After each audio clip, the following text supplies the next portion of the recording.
The aim of any returner initiative is to attract and support experienced professionals in their return to the workplace. And generally that's into mid to senior level roles.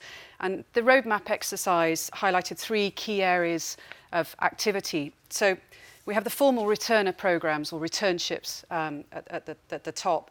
Now these programs typically offer a paid placement of between 3 and 6 months with the possibility of transitioning into a permanent role at the end of the placement. Individuals are generally placed into areas of the business that matches their background or their level of experience. And quite often, and Julianne will obviously provide more detail on this, but training, mentoring support, coaching is typically offered by those firms that provide returnships, and that helps individuals get up to speed more quickly when they face the challenges of returning to work. We have, as you've noted, we've engaged with a number of firms in the market. Now, I do want to caveat, this is not a comprehensive view of the entire market, but we felt it'd be worth sharing some examples of returnships that are being currently managed. Aviva, our hosts, of course, they will go into more detail on their returnship programme later. But of note, I wanted to highlight a few with you. So we have Fidelity.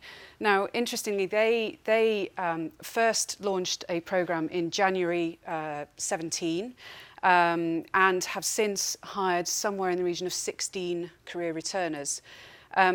They have, as with many firms that we've spoken with, tended to focus on attracting returners into areas, support functions more broadly, and that's primarily because that's where the headcount and the vacancies tend to exist.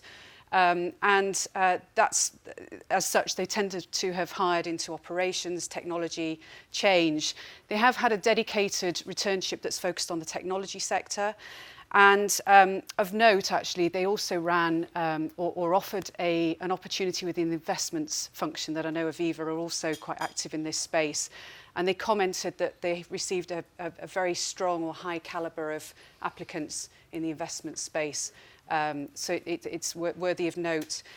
We also spoke with Man Group. They have run formal returner programmes, again, long established for about 5 years now. They typically offer a 3-month professional internship with a possibility of a permanent role at the end. And they've had a lot of success. So in 2016 and 2017, I understand they hired 4 returners on each of those programmes.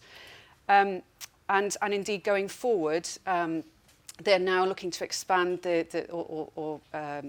expand the length of the programme to a 6-month placement, and also think about individuals starting at differing times as opposed to being very prescriptive and starting at a set date in 3 months' time. M&G Prudential, of course, we have launched our first programme this year, which I'm delighted to say. We have been encouraging applications from individuals in areas of transformation, technology, audit, corporate affairs and procurement. And successful candidates will receive a 6-month placement starting from September. I must say we've received a very high calibre of applicants, and I'm also delighted that we are in the process of running interviews, and we've already identified one person that we'd like to appoint, and we've got more interviews going on next week. The other sector that we were looking at is a sort of a cross-company initiative. So Women Returners partnered, I believe it was a government-funded initiative last year, to encourage returners to the financial services in Scotland. This, as I say, was a cross-company initiative with 12 participating firms, roles available in Edinburgh, Glasgow and Stirling. We spoke with Aberdeen Standard. Again, they had a great deal of success. They appointed 2 returners as a result into a technology function, one of whom has since stayed on in the business. Pru UK, pre-M&G Prudential merger, also participated in the initiative, and the business took on 3 returners, one of whom is still with us now. We received very positive feedback from the business, and I think that gave us ammunition to be able to launch our own M&G Prudential formal returnship this year. I also understand that BlackRock is participating in the 2019 initiative that's being run as we speak.